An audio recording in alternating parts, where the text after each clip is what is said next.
السلام عليكم، مرحبا مرة أخرى في قناة مغرب التاريخ، وحلقة اليوم هي الأولى في سلسلة الرد على الدكتور محمد دومير حول قضية الصحراء الغربية. وبما أن هذا الموضوع غادي يكون طويل فقسمته لجزئين، وهذا هو الجزء الأول اللي غنتكلم فيه بعض المصادر اللي جاب الدكتور دومير. نسمعوا شنو قال الدكتور.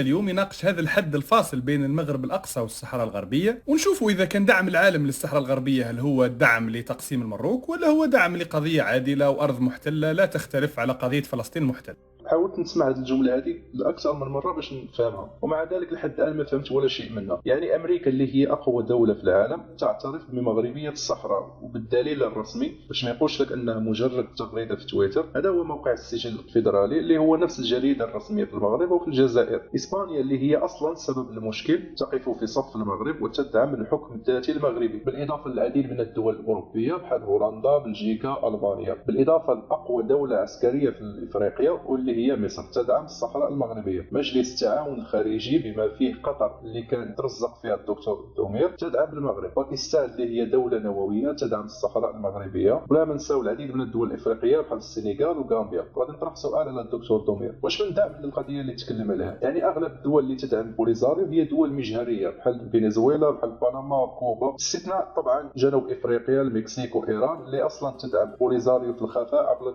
التسليح. فما كاينش شي دوله قويه تدعم بوليزاريو. اذا عن اي عالم تكلم عليه يا دكتور؟ نرجع للفيديو تاعو. بالعودة لكتاب حقائق الأخبار عن دول البحار نلقوه خصص فصل عن دولة المغرب الأقصى أو مراكش، وهذه مرات يلوموني في التعليقات يقولوا لي علاه تسمي بلادنا المروك، هذا تاريخ وهذا اسم بلادك التاريخي ما تحشمش به يا أخي. المهم هاد القضيه نتاع المروك ومراكش غادي نخليها ان شاء الله نفاجئ لكم في الفيديو الجاي ان شاء الله. كمل يا دكتور. 28 و36 عرضا وبين 3 و14 درجة طولا. اولا التحقيق التاريخي كيكون دائما مذكر المصادر والكاتب، وكذلك بالاضافه لسنه الاصدار. فالكتاب صدر سنه 1895 طرف المؤرخ المصري ذو الاصول التركيه اسماعيل سرهان. الكتاب طبعا صدر في اسوأ فترات المغرب لانه كان بدايه سقوط الدوله المغربيه بعد تولي السلطان الشاب عبد العزيز الحكم. اسمعوا شنو قال دومير.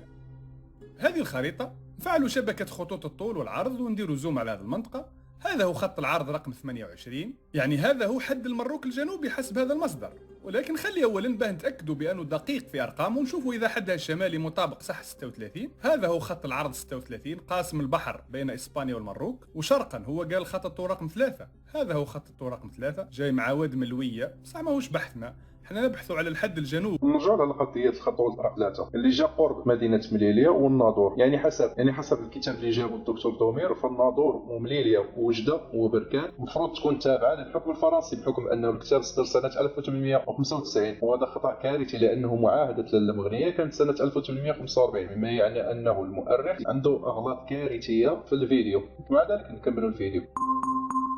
Une menace a été détectée. Here I come. Oh, here. ممكن يا دكتور تحيد هذه العلامه تاع اليوتيوب؟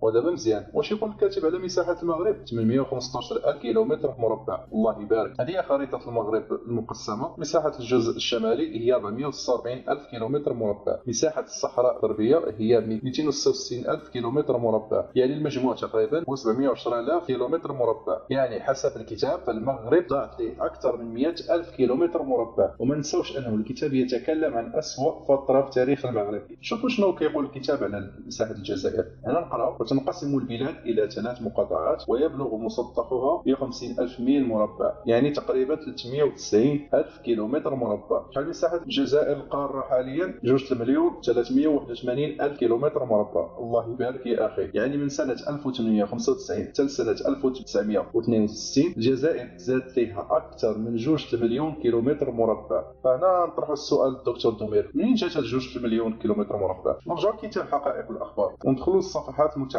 تاريخ الممالك المغربية، ونقراو هنايا على الدولة السعدية في الصفحة 321: واتسع ملك المنصور وامتد نفوذه إلى بلاد تمبكتو وكادو وغيرها من بلاد السودان الأوسط، وهادنته ملوك التكرور وبلاد بورنو وغيره. يعني الكتاب كيقول أنه السلطان أحمد المنصور الذهبي وصل الحكم تاعو حتى مالي والنيجر حاليا. وهنا يقدر يقول لك الدكتور دومير أنه الدولة السعدية مختلفة عن الدولة العلوية وما عندها حتى شي علاقة بيناتهم. إذا حنا ندخلوا نتكلموا على الدولة العلوية. وفي الصفحة 328 يقول المؤرخ: ثم إن المولى إسماعيل قصد المغرب الأوسط بجيش عظيم فأقبل عليه عرب تلك البلاد وبايعوه وصاروا في خدمته، ولما علم ولي الجزائر أرسل جيشا عظيما من الترك. مسطر مزيان على كلمة الترك. ويقول الكاتب: ولما رأى الأعراب عظيم جيش الترك، مسطر مرة ثانية على الترك، تسللوا عنه ليلا ولم يبقى معه إلا عسكره، فتم راجعا إلى بلاده دون قتال. يعني السلطان إسماعيل بسبب هروب عرب الجزائر انسحب إلى المغرب. قراو هنايا: وصار الحد بينهما وادي تافنة. نمشيو للخريطة، وهنا فين كاين وادي تافنة، وها هو الموقع تاعو. يعني حنا كناخذ المصدر من مؤرخ عثماني اللي يقول أنه الحد الفاصل بين الدولة العلوية والدولة التركية هو وادي تافنة. الصفحة 329: وكانت دولة المولى إسماعيل واسعة الأطراف، امتدت جنوبا إلى تخوم السودان، واتسعت إلى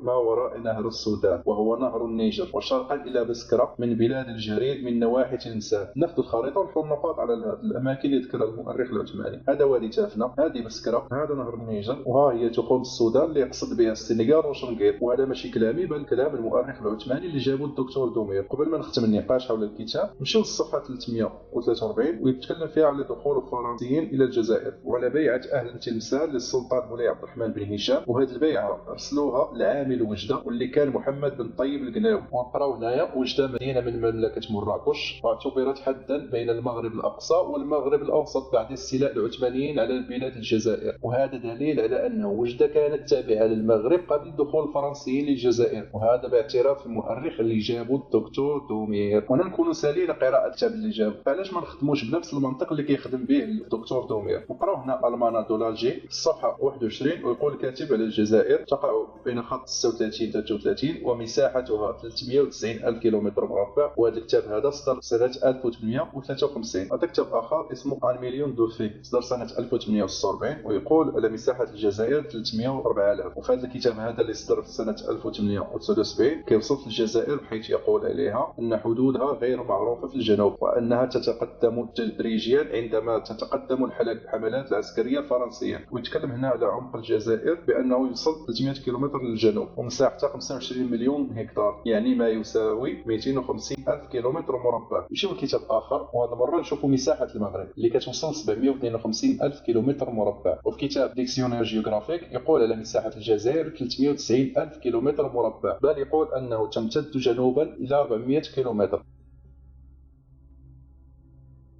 كتاب لاني جيوغرافيك يقول الكاتب: مساحة المغرب أكبر من الجزائر بالنصف على الأقل، وتمتلك عدة واحات وهي تفلال، ترعة وتوات، بالإضافة لواحات أخرى هي سوس ووادي نون. فحسب هذا الكتاب هذا اللي صدر سنة 1872 التوات كانت تابعة للمغرب. إذا هنا نكونوا نسالينا الجزء الأول وبنفس الطريقة اللي كيستخدمها الدكتور دومير، وهي جلب جزء من الكتاب ونشره على أنه حقيقة ثابتة علميا. وهنا غادي نخلي سؤال في نهاية هذه الحلقة هذه للدكتور دومير، ولكن ماشي أنا اللي غادي نطرحه بل غادي نخليك مع معمر القذافي اللي غادي يطرح هذا السؤال. السلام عليكم ورحمة الله تعالى وبركاته. الجزائر هذه مدينة الجزائر فقط.